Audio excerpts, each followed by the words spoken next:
Starting my stopwatch now. Welcome, everybody. Thank you for coming out this morning. I would like to start. If everyone, we could just go around the room, if you could stand up and introduce yourselves. I think it would be great. No, I'm serious, guys. I'm really serious. So we're going to talk a lot about movies today. I hope that's what you're here to talk about. We're gonna talk about the bad news and the good news of independent film. And you know, if you're at all like me and you read the trades and you're involved in film conversations, it's mostly bad news. I think that what we hear about is the death of the middle class of independent films. You know, where are those cool $5 million movies that used to break out of Sundance in 1998, and why are they not buying those or making those, or even when they do, why are they not promoting them, and why is nobody going to see them? People are talking about what VOD means for the death of the theatrical experience. Is it hurting it? Is it this glut of material in the marketplace keeping people from going to see things in the theaters? We're going to talk about the migration to TV, and are all the great indie filmmakers going to TV? Not that I did it, maybe a little bit. And what that means. And these are all issues that we're definitely going to talk about. But for me, there's one thing that keeps coming up over and over in my career. I'm going to put this up so I don't have to have hunched shoulders. And that one thing that keeps coming to me is this very simple phrase. And I'm going to take a note from Tony Robbins, motivational speaker, here for a second. And we're going to have something that we're going to really focus in on, and that is these simple words: the cavalry isn't coming. I'm looking around like Tony. I'm going to let it sit. And then Tony repeats it. The cavalry is not coming. And I say this because we've all heard these amazing tales of how that 21-year-old kid had a script and his cousin worked in the mailroom at Warner Brothers, and he gave it to him, and his script got up to the head of Warner Brothers, and they loved it, and they bought it for $1 million and got it made. And that's an exciting story, but a super dangerous one, because I don't know anyone that's happened to. Maybe that's happened once, but I had a very, very different career trajectory. I was here in Austin in college, living in shitty apartments all around town. The Brownstone on 51st and Lamar, where they don't allow you to work on your car, and cinder blocks on the in the apartment complex, and a rat-infested duplex on Old Torf. And I was sitting there thinking, I'm inspired, I'm excited, I want to be a filmmaker. I have no connections. Everybody keeps saying just pick up a camera and do it, but like, even if I do that, how am I going to get there? And I think that's where most people are, and I feel like if I have a place to be useful, that's what I want to speak to, is what can you do when you are absolutely nowhere and feeling you are full of magic and ideas? So we're going to go through some step-by-step Tony Robbins processes here, guys, and see if we can get practical and I can leave you with at least something useful. The first step is the $3 short film. I can definitely speak to this. We're in a place now, obviously, where technology is so cheap. There's no excuse for you not to be making short films on the weekends with your friends, shot on your iPhone. We had a feature film at Sundance this past year, called Tangerine, that was shot entirely on an iPhone and did really well, sold to Magnolia, and so no excuses not to be doing that. And I bring this up because a lot of people think, well, I mean, even if I make like a decent movie on this phone, like who's going to watch it? What is this all about? And I'll just share one personal story with you, which is that my brother and I lived in Austin for a long time. We worked as editors, trying to get our day jobs and our money go. And we saved up enough money by doing this corporate documentary to make our first feature film. The film was called Vince Del Rio. It starred me as a runner from the South Texas border trying to get a spot at the Olympic trials. You can see why this didn't work out so well already. We spent $65,000 on this movie, and it was a steaming pile of dog diarrhea. And we almost gave up making movies. And we were sitting on Jay's couch in South Austin, And I remember looking at him, and he was depressed, and I was just slightly less depressed enough to say, we should get up, we should make a movie like we did when we were kids. But all we had was our parents' video camera, which we knew had a dead pixel in the middle of it. And I said, I'm going to get a tape. You come up with a movie idea, and like we're shooting as soon as I come back. And so I was back in 20 minutes, and Jay said, something weird happened to me yesterday. I was trying to like get the outgoing greeting of my answering machine going, and I like couldn't get it right, and I kind of had a nervous breakdown. I recorded it about 157 times. And I was like, that's great. This feels like us. This is like funny, but kind of tragic, just like us. And so I said, okay, put the camera on. I'm going out the door and just film me. And he's like, well, we don't have lighting kit. Like the microphone is the one on the camera, like where you can't hear anything. And I was like, I don't care. We're doing this. So we shot one 20-minute improvised take. We edited it down to about 7 minutes. And we watched it with our friends. And we're like, there's something interesting here. It's a shame there's a dead pixel in it, and it looks and sounds like shit. But our friend David Zellner was like, I think you should just submit this around to some festivals just to see. And that $3 movie was our first movie that got into Sundance, and it played at South by Southwest here 12 years ago. And it changed really everything for us, because we realized that it really doesn't matter what your movie looks like. If you have a voice, if you have something interesting to say, they will like you and they will program you. So step one, if you are nowhere like I was, is the $3 short film. I recommend making one of these every weekend with your smartest group of friends who want to be filmmakers. They don't have to be film savvy. You want a group of like 4 or 5 people, someone who's ideally charismatic to be your lead actor, and then just smart, kind of interesting people to help you curate this thing. It should be a one scene, 5 minutes. Ideally, it's comedic because those program well at film festivals. And short films also program well, like shorts. That's really key. And your first ones are going to suck. Mine did. I mean, I don't know. Maybe you'll make a great one. There's some people that do that. I hate those people. But there'll be like a little nugget when you show your friends, and they'll be like, this is 4 minutes and 58 seconds of garbage, but that little giggle you guys had right there was interesting. So then you expand on that. You cut everything else out. You start honing in on it. And somewhere you're going to discover that you have something unique to offer. And it usually lies in those weird conversations you are having with your friends, your loved ones, your siblings, between like midnight and 3 in the morning when everybody's loopy and or drunk or stoned. And you are laughing uncontrollably because you share this unique sense of humor about something that one of your friends did or you did. And at the risk of saying you should make a self-indulgent film for your first movie, you should absolutely make a self-indulgent film for your first movie, because that's your special stuff. That's like your zhuzh. And when you tap into that, you show it to your friends, they'll be honest with you, and you're going to find, it might be 2 weeks later, it might be 2 months later, it might be 2 years of doing this, that you have something unique to offer. And this is going to be the start of your career. So this whole time, you should be having a really strong day job to take care of yourself. And you should be saving a little bit of money. This is a hard career, so don't eat out. Don't buy clothes. Like, save up your money, because now you're going to have to travel to film festivals, okay? You're going to submit this to every film festival you can. And you're going to go and you're going to start meeting other filmmakers that you like and other actors that you like. And you're going to start building your community. And the programmers there are going to like you, and they're going to wonder, ooh, I want to program a feature from this kid. That would be great.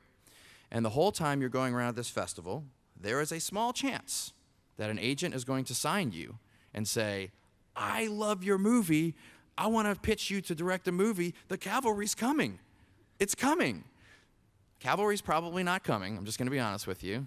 What's probably going to happen is you're going to be writing a script this whole time, a feature script that's based upon the look and the feel of your $5 movie, okay? That can be made for less than $1,000. And this is going to be the next step in your career, okay? The way you're going to do this is you're going to go into temp work. This is brutal. These next 2 years are going to suck, okay? Ideally, if you are in college and hearing this, don't major in film, minor in film, study Spanish or Mandarin, because then you can get jobs translating for $25 an hour wherever you want to go. It's the best thing any film student can do. Or if you don't do that, just wait tables. There's a reason why artists wait tables. It's flexible. You can get your shifts covered. You're going to spend a year making this movie. You're going to write this script based upon what I call the available materials school of filmmaking, which is not, it takes place in a spaceship, because you can't do that on $1,000. But what you can do is take a meeting with everyone who loves you and everyone who wants to support you and say, what do you have that you can lend to me at my disposal to make a film?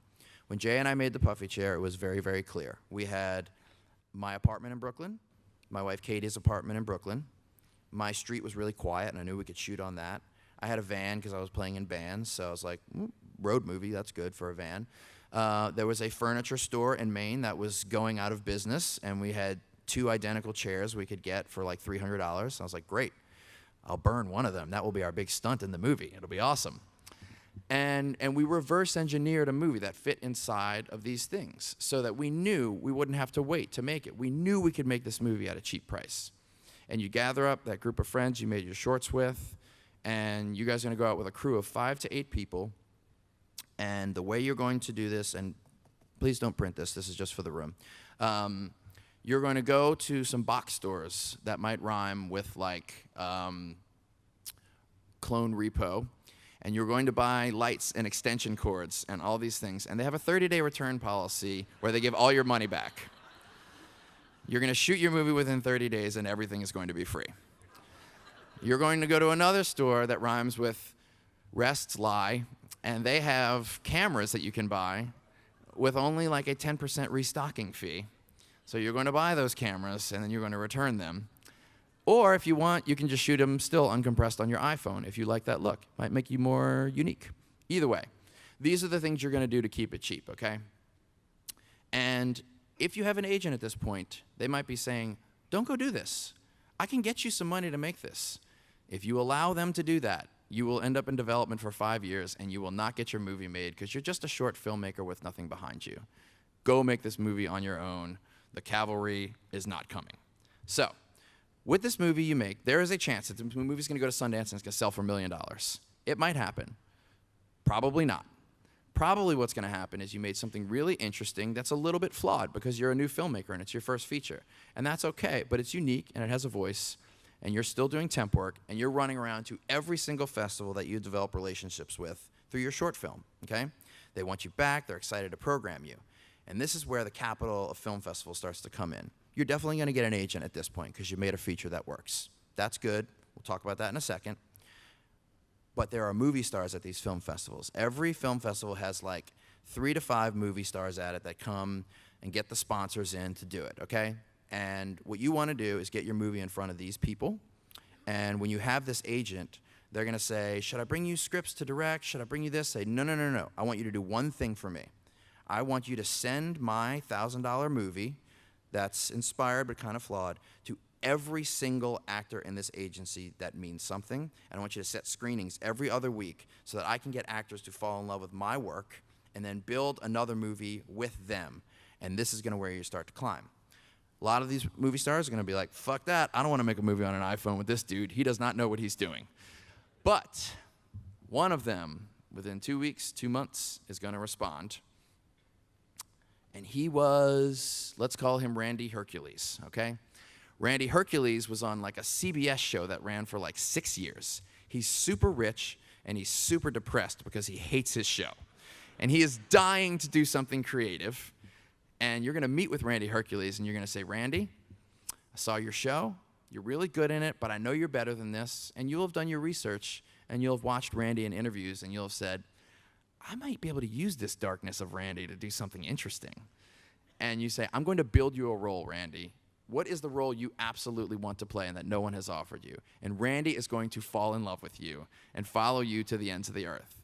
So as much as your agent is going to tell you, you've already made your $1,000 movie, it's time to go pitch you for big directing jobs, which you'll never get, by the way. And even if you get them, you won't want them because all the directing jobs out there that are open are terrible. You are going to do the unthinkable. You're going to make another $1,000 movie, but this one has Randy fucking Hercules in it. And this one is going to be the one that starts to monetize your career. Because even if you make a stinker with Randy Hercules in it, there's no way you're selling this movie for less than $50,000. And all your friends who worked on your cheap movie with you, you're going to give them big points in the movie because you are a communist. You're developing a group of friends, and you're all in this shit together, and you're going to say, all right, because I've been temping my Mandarin, or I've been serving ceviche, I've saved up some money here. We're going to spend another $1,000 on this movie. But this time, when it sells, you, my beloved sound person / lighting person / assistant editor, are going to get 10% of the movie because you've been working so hard. And Randy Hercules, you're going to get 20% of the movie. And then you go to Randy and say, you're so rich. Would you just give me those points back and give it to some of the crew? And he'll do it because he's in love with you and he's rich and sad. And you get to share all of this. And you make this movie, and it's going to be a little better than your last movie because you learned something from your mistakes. And you dug in on Randy Hercules, and you found something great. And this time, rather than be at those B-tier festivals, you're probably going to land at a high B or a low A-tier festival. You might go to Sundance and sell it for $1 million. It might happen. Probably not going to happen. It's just the way it is. But that's okay. Because now you have a movie that has extreme value on VOD because of Randy Hercules' 6 years on his CBS show. And this is where I say, God bless VOD. This is a great thing for independent film. Please, please do not reject VOD. Please do not be afraid of it. Please do not be attached to your early movies playing in movie theaters. It's very important that you don't blow all your money promoting in a theater that's going to lose that money and you will have no more money to make movies. It's important that you own this Randy Hercules movie. Someone's going to buy it from you. Let them put it out on VOD and a place like Netflix or HBO, and you will probably make anywhere from $50,000 to $500,000 on this movie by the very presence of Randy Hercules and that the movie doesn't suck. That's just an empirical value for that movie, okay? And this is great. You got some money. Your friends have some money, you're sharing in things, and more importantly, the industry is starting to take notice of you. You've definitely got your agent beating down your door now saying, okay, remember last time when I said the cavalry was coming? I was wrong that time, but this time, the cavalry is really fucking coming. I can take you out and get you directing jobs. I can get you rewrite jobs. You just got to go take a bunch of general meetings. And if you do that, you will take meetings for a year, and nothing will happen. And I'm telling you this from experience. It is very hard to turn this down because it's so tempting. But this is where you want to make your move into TV. Because as the death of the middle class of film has happened, it has been rebirthed in television. The way you used to make really awesome $5 million movies that didn't have movie stars in them and had great, cool original content, that's happening in cable TV right now. And that's where you want to go. And if you have made a good $1,000 movie with Randy Hercules, you're going to sell a pitch. Hands down, okay? And you'll make some money off of that, which is really good. So, you're going to be thinking, oh my God, this is incredible. I'm going to become the next big showrunner. I sold this pitch. They're excited about it. You might get to make that show. Probably not, because that's just the way it is. It's probably going to get put into turnaround. But you made some money, which is good. And you learned something, and you said, they don't want to make this because it costs $2 million an episode for them to make it, and they don't want to risk that much. But using my principles of indie filmmaking, I could probably take Randy Hercules or one of Randy Hercules' friends who now likes me because they've seen the movie and they want to be like Randy Hercules in a little project. And I could probably make some episodes of a TV show independently and license them back to these companies at like a quarter or a fifth of the price. And I would own everything, and I would almost be like a TV studio. So you're going to take out Randy Hercules and his friend, Dingleberry Jones. And Randy and Dingleberry are going to play in a small two-hander that's shot mostly in apartments, just like you did your first micro-budget movie. And you're going to make 2 episodes and outline the rest, and I guarantee you will sell that show to a young and hungry place that wants TV content from a vetted, cool independent filmmaker like yourself. And now you're going to start to make some actual money. And all your friends around you who've been working for years are going to be like, you're the first one of us to make some money. This is exciting. I have an idea. I want to make my first $1,000 movie with Randy Hercules. And you're going to be like, this is great. I have some money now. And you're going to have the opportunity to do what you didn't get for yourself, is to raise some people up and throw $1,000 at them and say, go for it. If you shit the bed, I don't care. It's a write-off. If you win, I want like 15% of your profits, but take 85% of it and share it with your crew because you guys are doing all the work because you're a communist, and this is good. Communism's good here, guys. And so now you're like kind of at this like weird crossroads in your life where you're thinking, okay, made these short films, made these 2 micro-budget features, one with Randy, got my TV show going, I'm making money, I'm not rich, I'm sustainable, I'm helping my friends, and your agent's gonna call you and say, I know the first time I called you, I said the cavalry was coming, I was wrong, and the second time I said the cavalry was coming, and I was wrong. But this time, the cavalry is fucking beating down your door. And she's kinda right, because you are of value now, and you do have a chance to let the cavalry in. Good chance you'll open it up and they aren't there anyway. Another chance you open it up, they come in, and you don't want to make a movie with the cavalry because they don't make the kind of movies you like, and they're going to try and tell you exactly how to make the movie. And you're going to be at this crossroads. This is like in Oh, the Places You Go when you get to the waiting place, you know, like, people, what am I going to do? And you're going to look at your career, and you're going to feel like, I'm a little tired because every single project I have made, I've had to self-generate. And it's getting fucking exhausting. And I kind of want the cavalry to come and just offer me some jobs.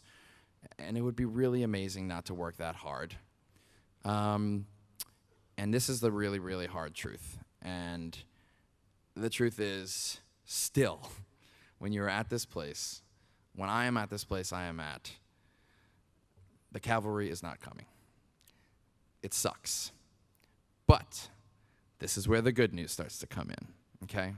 Because you're going to look back at your career and say, okay, I made critically acclaimed short films and ran around and made some friends at a festival. I made 2 micro-budget features, one with Randy Hercules. I got a TV show licensed with Randy and Dingleberry. I'm making some money. I'm producing films for my friends. How is it possible that the cavalry is not coming anymore? I've done so much. And the good news of this is, who gives a fuck about the cavalry? Because now you are the cavalry. I'm going to Tony Robbins you for a second. You are the cavalry. And you do not need them. You have a group of friends who you support and has your support. And in the peaks and valleys of our career, as they get more successful and you start to burn out and make a shitty movie, they will lift you up because you lifted them up. And when you're up and they're down, you will lift them up. And this will equalize you and not only sustain you through your career, but sustain you with people you like being around. You have a bevy of work behind you, and not one of those pieces of art are you embarrassed to show your children later on because you made them exactly the way you wanted to make them. And while they didn't make a ton of money for you, you can look your kids in the eye and say, yeah, I'm proud of this. I made this. And most importantly, you're now in a corner of the sandbox that is completely your own. You have all the skills to make exactly the kind of things you want to make. You have enough money to put them in production in a micro-budget way. Admittedly, it's a bit of a limit. And no one can stop you from doing exactly what you want to do. So this, to me, is only my experience, but I wanted to share this with you because I feel that if you can accept that the cavalry won't come and just make yourself into the cavalry, it has your best chance of maintaining success, but more importantly, which we don't talk a lot about in this industry, it gives you a chance to be happy. That's all I have to say.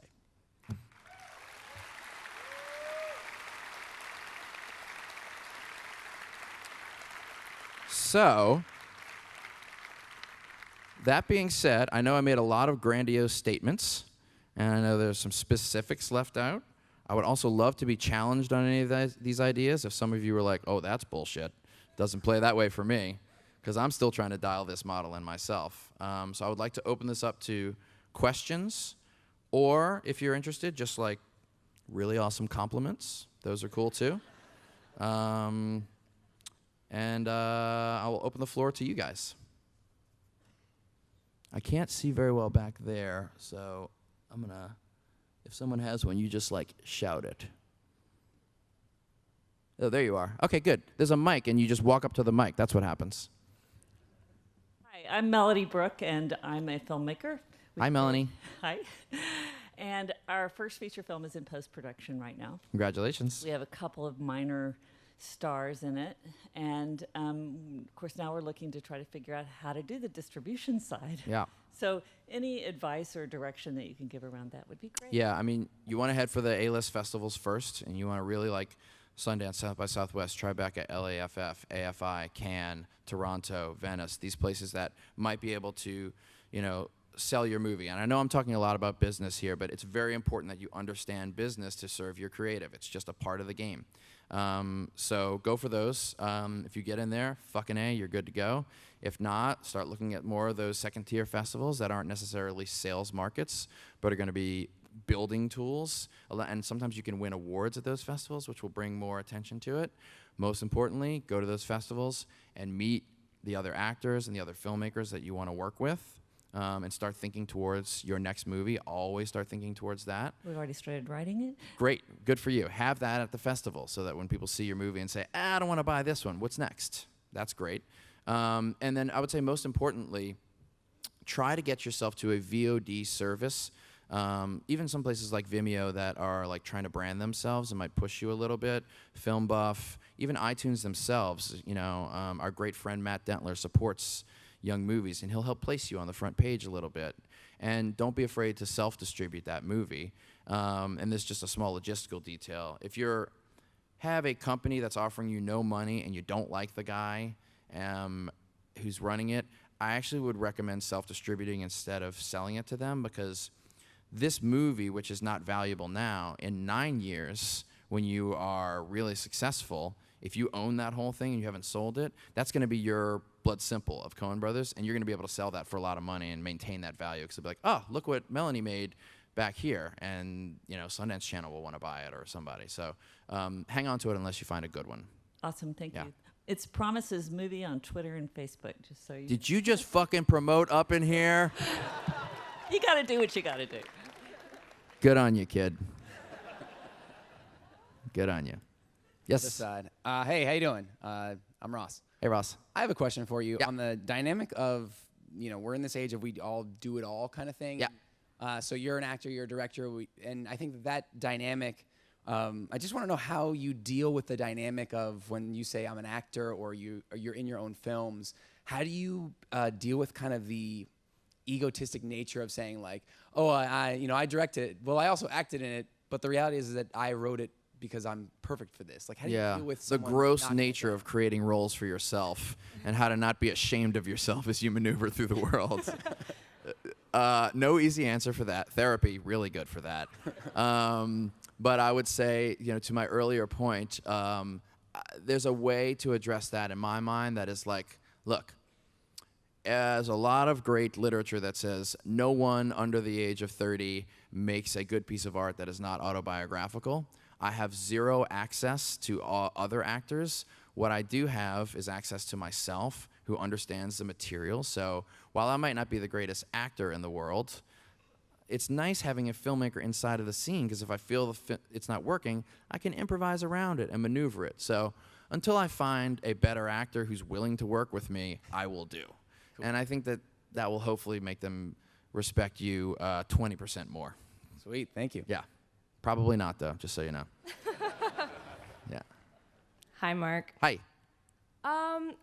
After talking a little bit about indie filmmakers going into TV, I was wondering how you're feeling about the web series world. I have a little experience in the web series world. I made a series called Wedlock independently, and we took that out and sold it. And between you and me, it was definitely like, we made our money back and like a little bit more, but it wasn't like a windfall financially. But it was good because I think Vimeo honestly is a really good place to get that stuff out there. Their revenue shares are 90% to the artist and 10% to Vimeo, and they don't promote a lot, but you can kind of, it's worth what you get out of them. So I really, really recommend making them independently and taking them out. You can make a web series if you design it cheaply. Again, according to the models I talked about, that's sort of available material school. So my advice would be like, try to make it for 10 grand or less. You can probably feel comfortable to credit card that, because any decent web series that's like funny, if you drive your ass off with all your social media and stuff, will make that back, and you'll be okay to make another one. Thanks. Yeah. Hey, man. Hey, man. So I'm a really big fan. Thank you. Sometimes I feel like Alex from your Togetherness. In which way? In the balding way? Yes, and in just the way that like I'm an actor in LA, and what if one day I'm going to end up like him? And the other part of me is like, shows like yours give me hope as an actor, because I want to be part of projects like that. And in terms of, what is your advice for struggling actors in LA? And yes, I know I make my own material and all that. Yeah. Really getting in like my first TV credit seems like this inbred game that I just can't get into. So Yeah, I mean, there's no short answer for that. You know, everything I talked about in the last half hour applies to you as well as an actor, because, you know, I think that the actor-producer and the actor-writer role are the best ways to get yourself moving forward. There's a little bit of a thing, and I'm just speaking super candidly, a lot of filmmakers, when an actor approaches them, they feel like they take a step back because they're worried they want something from them. And they're worried that that friendship is tainted with this desire to just be in their movies. But if you have acted in a movie that you wrote and produced, a 5-minute short, and you're at the film festival circuit, then you are one with the filmmakers, and you are not coming to them for a job. And you guys will be buddies together, and you'll go to that free party with a beer, and you'll stay up late, and you'll tell this really funny story about the time you got in the car accident and accidentally ran off and got arrested for a hit and run. And that filmmaker will hear it, and he'll be like, she's so dynamic and so interesting, I want to work with her.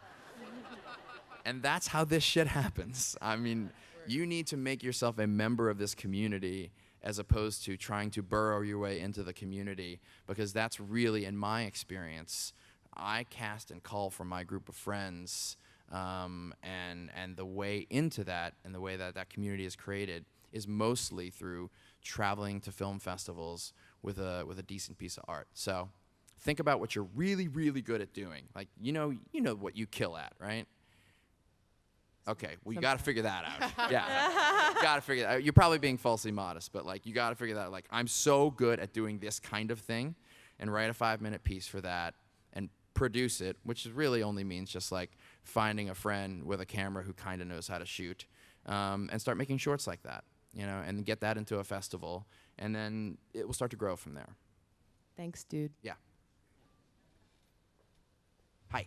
Hi, Mark. My name's Elisa. Hi, Elisa. I'm a fellow UT RTF alum.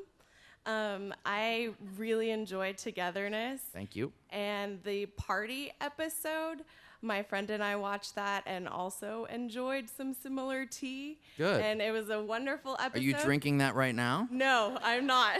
I'm just really nervous and excited to talk to you. Because there's a little something in your speech. I'm going to be honest with you. There's a little. Not tea. Okay. Just checking. So I was wondering if there was. It's not even noon, by the way, just so you know. If there's a specific personal experience that inspired that episode. And also, is Linda going to be coming back for season 2? Good question. I can't talk about the season 2 stuff yet. We're right in the middle of writing it. But as to the personal experiences for one of our protagonists drinking hallucinogenic beverages, I haven't had an experience like that necessarily before. But, you know, Jay and I are really, really close. And I remember when... I think we grew up in New Orleans, so take this with a grain of salt. We grew up pretty fast. I got a hold of some mushrooms in high school, and Jay came back from college, and I was like, we're going to do these together. And because we spend so much time apart, I want to expand together and like get, you know, like be like we were as brothers. And so we took mushrooms and walked around the streets of New Orleans together for, I don't know, maybe like 5 or 6 hours. And I do remember something in that. We didn't have any great crazy experiences or hyperbolic ones like happened in the episode, but I do remember feeling like we were pretty like wound up kids who were nervous about like, are we going to be able to have careers? Like, we were thinking about this stuff in high school already. And I remember it kind of like opening us a little bit. And I was like, oh, that would be really great for Tightwad Brett to let the T let him loose. Awesome. Thank you. Yeah. Hey, Mark. My name's Calvin Herbst. I'm 17. I'm a filmmaker from Dallas, Texas. I can definitely... Right away, I know you're going to be successful. The whole professional delivery, that you're 17 and you call yourself a filmmaker, you're good, dude. You don't need me. Thanks. I don't really know what to say. Sit down, dude. I'm serious. Sit down. Give somebody else a fucking I have chance, I have an man. actual question. So definitely in that same boat and not having a lot of budget. Like your number was like $1,000. So, and I'm blessed to come from a school where I have cameras and like lights that I can check out. So Great. What do you spend that money on? Because that's like my worst budgeting. Like I go out and I budget for a movie and I spend all my money on Whataburger and we're like, shit, we're out of money. Yeah. I know. What are some good investments that you actually took that money on and you spent it on? Yeah, I mean, when I quote the $1,000 movie, it's certainly not an empirical number. It changes on the city you're in. It changes, depending on the scope of your movie, But when I think about that movie, it's doing a couple of things. It's borrowing recycled hard drives from people, so you're not buying those things. It's getting the uncompressed app on your iPhone, which you have your equipment already. Most of it is food, and you really want someone who can cook. I recommend having your editor be the DIT person who takes the media in, and they have a lot of downtime, so you have them help you light, and you have them cook. And if they cook, and you should be having a crew that's really, really small, and you should have designed an aesthetic of the movie that can be rough-hewn, so it doesn't feel less than a $200,000 movie. It feels squarely a $1,000 movie. What that is, i.e., handheld, i.e., rough lighting for a reason. So yeah, that money should be mostly spent on food, and then you're going to spend a little bit of that on film festival applications. All right, thank you. Yeah. Hey, Mark. My name is Calvin, too. I'm an editor. Okay. And I cook, but never cooked on set. All right. I like it. I'm an editor, and I'm a film editor by day, filmmaker anytime in between. Yeah, I did that for a long time. I know that. Yeah. That's also a great way to make money, just to be clear. If you are a is. filmmaker who knows how to edit, getting in, editing like infomercials and things like that. I edited at a church in Austin, a church television show for $20 an hour at night. That was great for me. So it's a nice source. No, I totally agree. In the episode of Togetherness, when you really find the coyote noise, you put the coyote noise in. I've had that experience plenty of times. I'm so sorry. No, I just want to tell you, I've been there, man. Yeah. I'm a big fan of the puffy chair. I'm kind of going through some of that stuff right now, actually. And I've noticed that Red Envelope Productions, was one of the production companies, that helped start that brand. And I want to congratulate you on your deal with Netflix. Thank you. That's really cool. And I was just wondering if there's any correlation between that. Yeah, we developed a relationship with Netflix in 2005 when we sold them the puffy chair. Their originals department was called Red Envelope at the time. That's just been folded into the Netflix brand since. And Ted Sarandos, who runs that company and is now like a multi-gazillionaire, massive media mogul, is one of us. He's a guy who came from independent film, and he feels like us, and he still takes my phone calls, and we text each other and talk about movies. And that brings to a good point of like, we're now in this fortunate position where we're seeing the advent of venture capitalist conglomerations showing up into independent film. Yeah. Amazon, Netflix, to a certain degree, HBO. And that's why I brought up that idea in my tirade earlier about sort of making independent television and licensing it to TV, because there is Netflix, Amazon, they're minting money right now. And then there's you and all of us who are kind of like not making a lot of money. And so there's this wonderful marriage to be had where you make the movie for this, or they buy the movie for half of what they normally buy it for. You've made it for a tenth of what they normally buy for. Yeah. And then everybody is winning. You're profiting, they're profiting, I mean, I'll be perfectly honest with you. The budgets that I am making my Netflix movies for all 4 of those movies equal to basically one fart bubble for Netflix and their grand scheme of money. So, but for me, it's a ton. So that's a good thing. Cool. Thank you very much. Yeah. Yes. Hey, what's going on, Mark? You know, just doing a keynote and stuff. Think about getting some coffee after this. What you up to? Not a whole lot. Yeah. A quick question, man. Cool. Okay, so big fan of the show, by the way. I wanted Thanks. to give you. Did you write these down? Yeah, I did. Yeah, I really like did. this. From a film. How many parts? It's 3 acts. Okay, good. No, from a filmmaker standpoint, how do you feel about location and the need to be in LA? Yeah. I'm Really strong opinions about that. There is a moment when it is helpful to be in LA.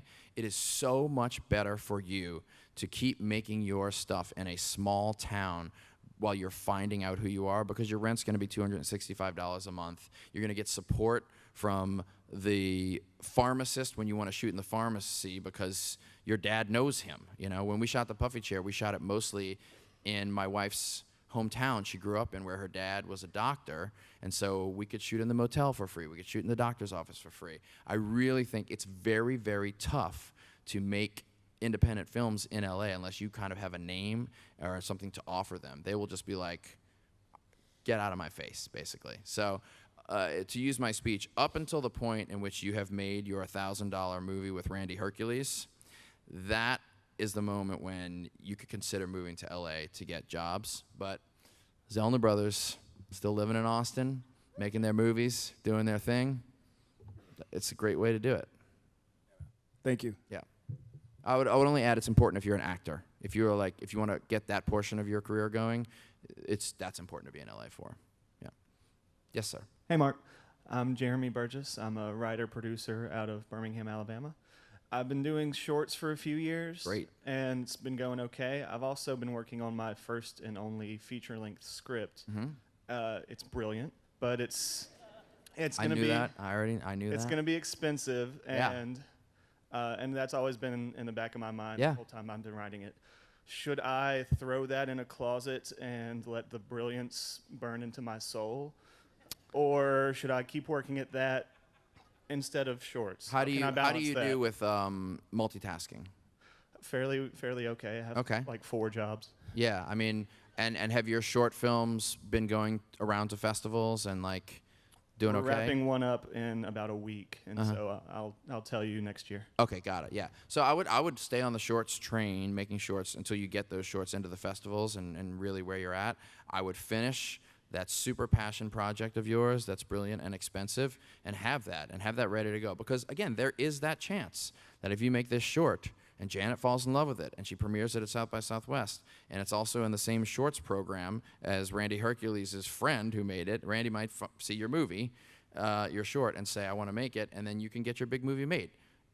Don't wait on that. Do not count on that. The chances are very slim. So I would highly recommend whatever that first short is that you make that lands at a festival and you really see people connecting to it, try to make that micro-budget feature that mimics that, and that will be a great gateway to get your more expensive movie made. Cool. Thank you. Yeah.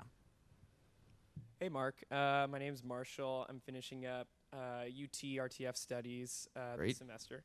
And every contact I've made in the industry has said, try to find a writing partner, try to find a producing partner. How has Jay helped your process out emotionally and like in the business aspect? It's huge. I mean, it is really, really huge. And I do agree with that advice. And I would take it further, that not just a partner, but a true community. You know, I showed up at South by Southwest in 2003 for the first time and started meeting guys like Joe Swanberg and Andrew Bujalski and Ryan Fleck and Anna Bowden, and we are all friends to this day, and we call each other through the years and say, can I borrow a camera? And we mail each other cameras, and we mail each other cards, and can I use your old drives from this movie? I mean, that community element is almost as important as that direct partner. Very hard to find that direct partner, you know? I mean, it's like being in a band where you have to suck up all the conflict that happens with it for the greater good of the music that you're making together. It doesn't work for everybody. Just talking to you right now, like, seem like a pretty gentle, sweet person. The fact that you're aware that it could be helpful means you're probably going to be emotionally evolved enough to handle that kind of situation. I'm which an is, only child. So never mind. You're done. No, never mind. You need a whole new career. Yeah.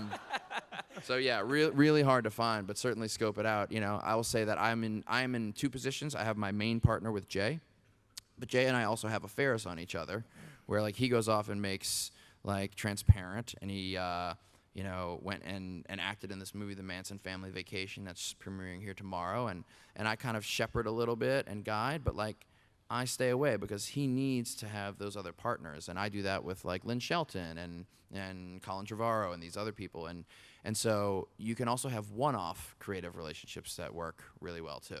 Just good sex, basically, is what that is, as opposed Thanks, to Mark. You're the man.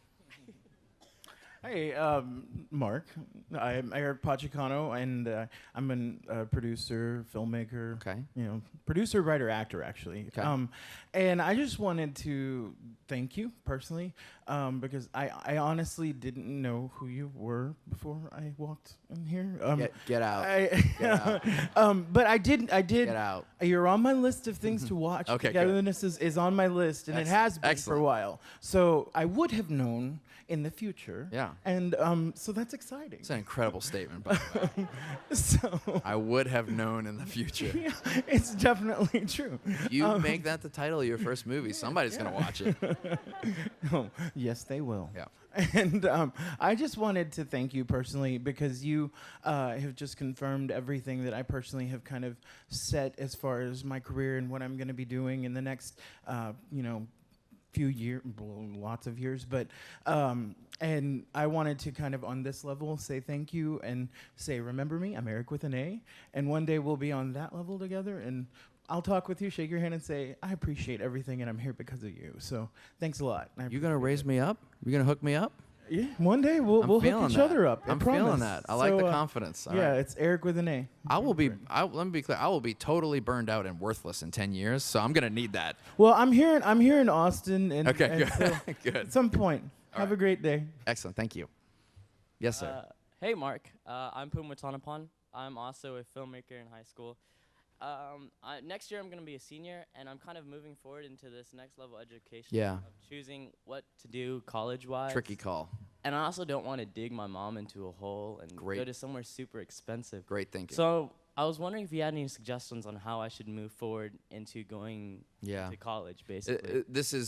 I don't want to be irresponsible here because this is like a 4-hour conversation, but I will throw out a couple of questions for you to think about. Do you believe that you thrive better in a structured educational environment, or do you function better as a renegade in your basement with your 3 buddies? What makes you more excited and inspired? Both. Both. Okay, I good. think on the inside, I have this sneaking suspicion that I'm irresponsible. Yeah. And I can't handle responsibility. Okay.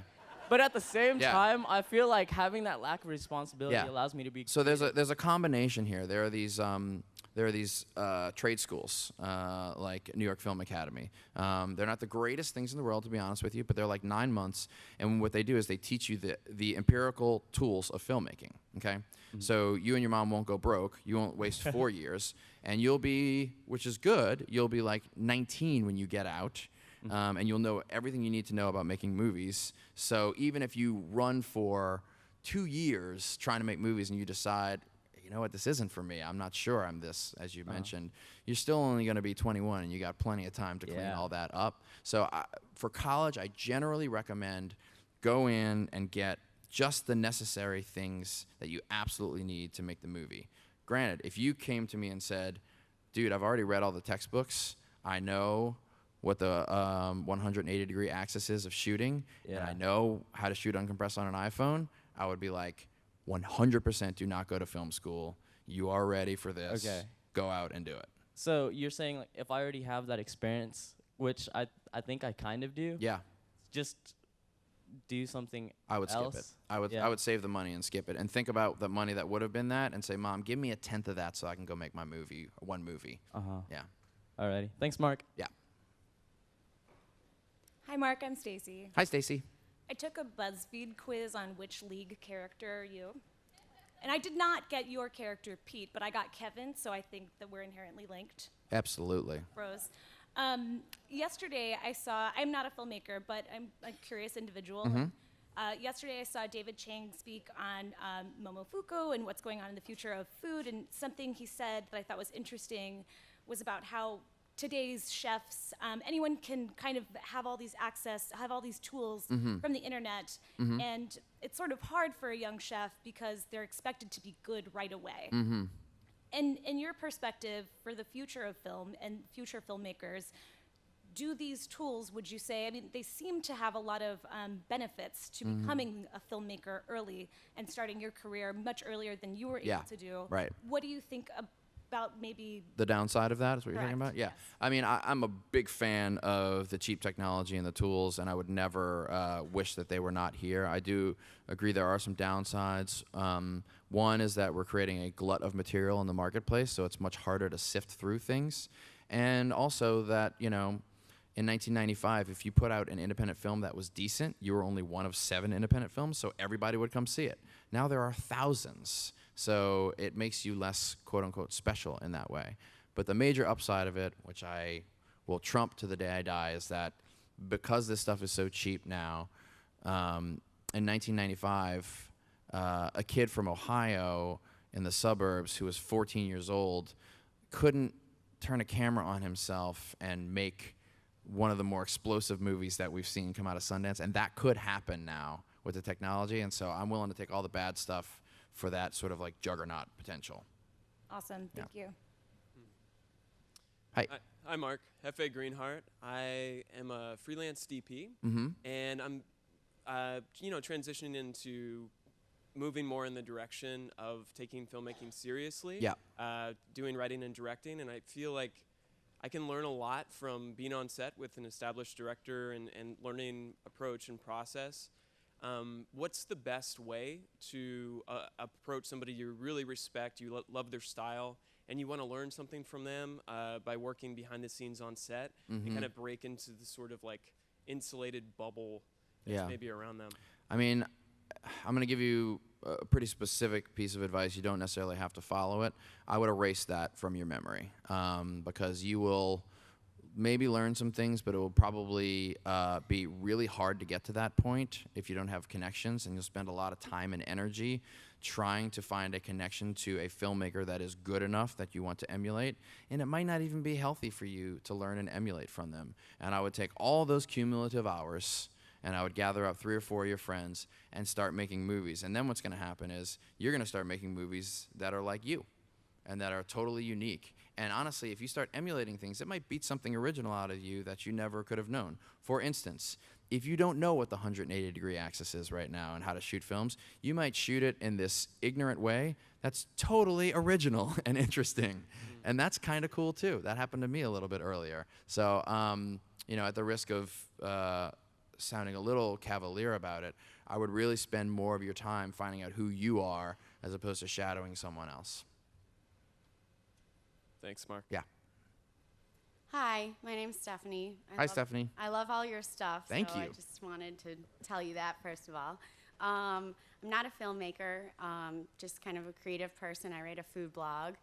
And I don't know, today there's so many people out there that want to do something creative and so many different markets. And I was just kind of wondering, like, is there enough room? Like, how do you make yourself stand out? Yeah. I mean, it's a really tough question. There's a glut, there's tons and tons of stuff to look at, and it's much harder to make room. And it can be certainly a bummer sometimes when you just feel like I'm just putting the stuff out there and nobody cares, I truly believe at the end of the day, like, everybody's unique. And if you dig in hard enough about that special stuff about you, again, those conversations you're having with your friends, those very specific things that make you, that's going to be inherently fascinating, at least to me. If I got a chance to like see and feel what it's like in your life in those moments, and if you can find a way to put that in your stuff, I believe it can break through. But it's definitely harder now with the glut. Easier to make, harder to get people to watch it. Thanks.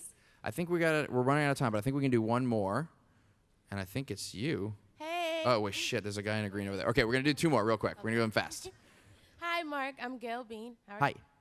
Okay, it'll be quick, but I have a couple of questions. Oh, shit. No, it'll be real quick. All right, here we go. Okay, so I'm an actress, writer, and producer. I was just in Chris Swanberg's Unexpected. Wonderful. Congratulations. Thank you. I have a quick question. How is it, because you do multiple things, when you coming off of Unexpected, people automatically see actress, and I don't really know about how saying I'm an actress, writer, and producer without it like toning down the fact that I act.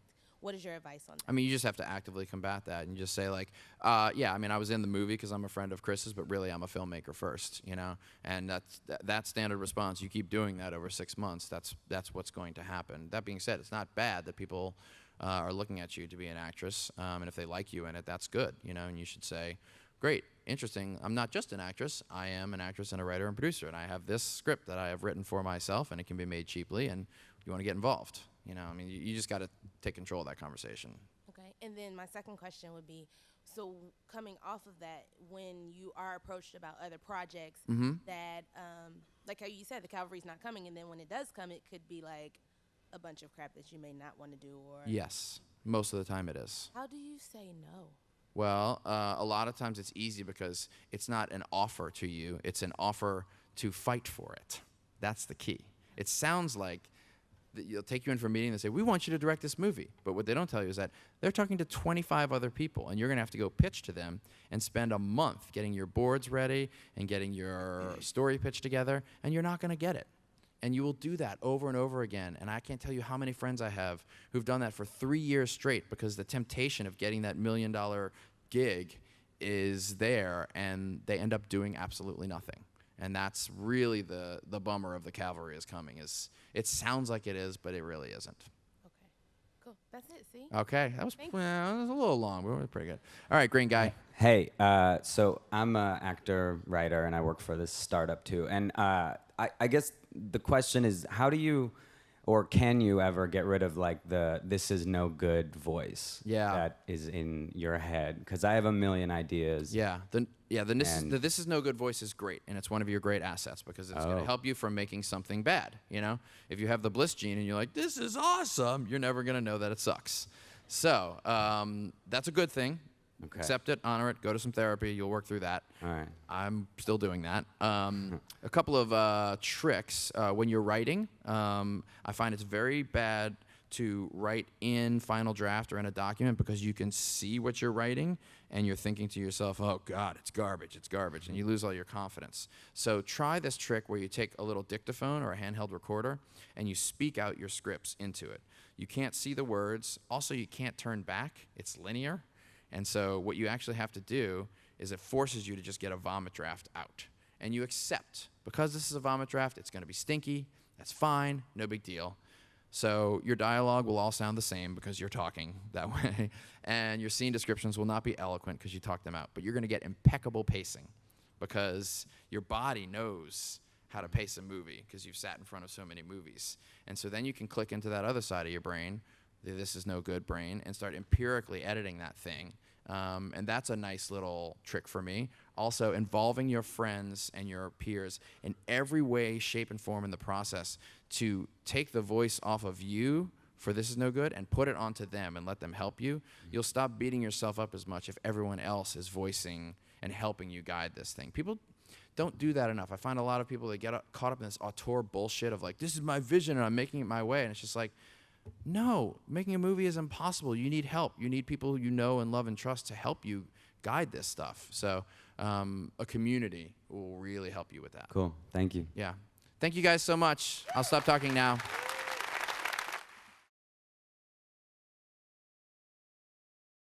And we're sourcing the ladies that will come to our academy in 2 avenues. First of all, through other companies that would like to take our program and have us train their ladies, or through the Ministry of Labor and the Human Resources Development Fund. We'll be working with ladies that then don't have jobs. And what we would do is work with almost like preferred vendors and do on-the-job training where they've got 2 days in our academy and 3 days on the job.